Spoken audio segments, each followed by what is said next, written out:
Hi, I'm Destiny McCrae, and you are?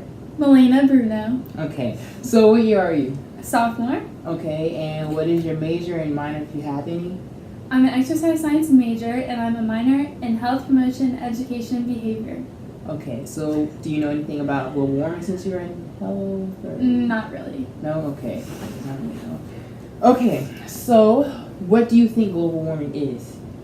I think global warming is when the climate changes and the icebergs melt and animals become endangered. Okay, do you know why that might happen? No, I have no clue. So where have you heard that from? Other people. Okay. And whenever I hear of global warming and I look up pictures, it's always things melting. In Antarctica? Yeah. Okay.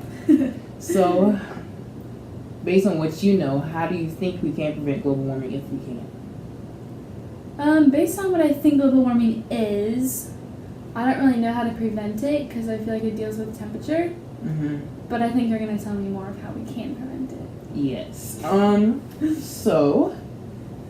Alright, so obviously you don't think you can prevent it because you don't think there's any prevention. On a scale of -10 to +10, with 10 being I'm going to stop what I'm doing this second, where do you place yourself, like as in like taking a stand against global warming? Probably a 7, solid 7. Solid 7, okay. Alright, so I have this video to show you. It's a Chicago Bulls player, and he's taking a stand against global warming, and this might give you a little more insight about it. So, competing with my big brothers taught me to be a better player. I always had to make the right choices if I wanted to win. Choking in these decisions would mean losing. Now, as a father, I need to make the right choices so my child can grow up in a safe and healthy environment, like the one I had. That's a big responsibility. My life changed when I moved to Chicago to play in the NBA. I had to learn how to live in a big city surrounded by millions. I also learned to appreciate even more where I grew up. Forests and clear waters were always near. Climate change is real. It affects all of us. This problem has made me think more about the world we are leaving for our kids. We can't go back to our own childhood, but often we can make better choices. Saving the environment is a game we have to win, together. Don't joke, play your part. Okay, so basically he's taking a stand against global warming and how it's affecting our environment and animals and stuff like that. So the movement is called Don't Choke.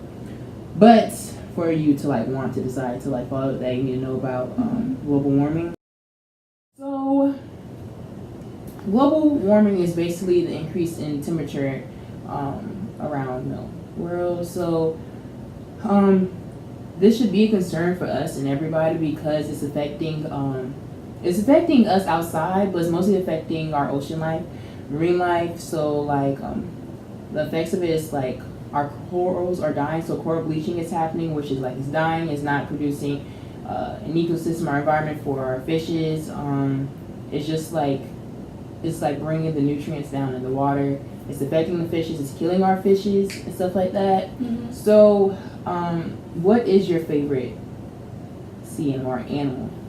Polar bears. Polar bears? Yeah. Okay, so polar bears are greatly affected by global warming because their environment is melting away because it's mostly ice, and our temperature is increasing, so the temperature that they're used to or that they're comfortable living in and what their fur is made of, our fur is made for, is being affected. So they're dying because of that. Their home is melting away. So sooner or later, maybe during your lifetime, there will be no more polar bears.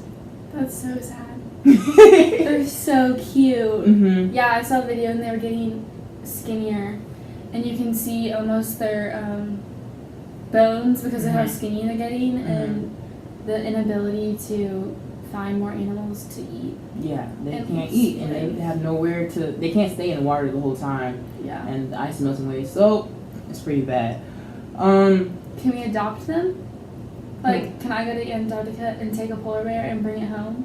Well, that would be that's pretty much you putting them in a hotter environment. So that's global warming in like 10 years for them in there? I just stick them in a big cold pool, like a giant ice bath. Oh, okay, then you're not going to help. But, you know, funny thing about this water bottle here is like pollution. What do you think about pollution, how that's affecting our ocean life or just our life around us? Pollution is crazy. I did a project on the Great Pacific Garbage Patch, and there's basically an island full of garbage from pollution, and it's detrimental to wildlife and all the animals, so I definitely see the negative downside of it. Okay, and how do you think you can change it? Like, are you making any changes to your life so that you can prevent pollution or like bring pollution down, like in your life at least? I can recycle more, and I live near a beach, so most of the time whenever I see trash on the beach or near the water or even in the water, I'll pick it up. One time I was I was in the ocean walking along the sand, and I felt like a sharp plastic object, and I picked it up with my foot, and it was a plastic cup. Yeah. So you see how that hurts you? Yeah. It could definitely hurt animals. And like plastic bags, for instances, we've learned in our marine science class, thank you, Dr. Jones, that that plastic, many sea turtles, baby sea turtles, mistake that for like jellyfish, and sea turtles eat jellyfish, more so leatherback turtles, and they mistake that for their fish, so they try to swallow it and they end up suffocating from it. Not only that, but just plastic itself, it increases pollution, which causes the global warming. So there's CO2 in that, also in coal, also in other stuff that we have, and that increases the temperature. Just it breaking down and releases CO2, and too much CO2 in the water increases the temperature, which causes coral bleaching, and just our ocean just literally dying in front of us. So a topic that came up in class was with plastic straws. So he asked the question like, should we get rid of plastic straws? Because we see that a lot on the beaches or just in our world around us on the ground. What do you think? What do you think we should do with plastic straws, or just in a smaller sense? I have tried to not use plastic straws because everyone is talking about how they affect sea turtles and whatnot. I will use a straw, but I don't really need to use a straw because I only drink water without ice. So I don't need a straw to drink my water. Yeah. I just sip on it. So, what the bigger picture of this, like global warming is not just affecting the fish and like our ocean life, it's also affecting us, and it's gonna have like a bigger change on us, and like the rate at which the temperature of the world is increasing is like scary. So, after this interview and everything, would you like to look up certain ways to prevent this, or try to join the Don't Choke movement or anything like that? Yeah, definitely. Okay. Well, thank you, Lena, for having this interview with me. Hopefully, you'll take some precautions and try to think about how you could prevent global warming.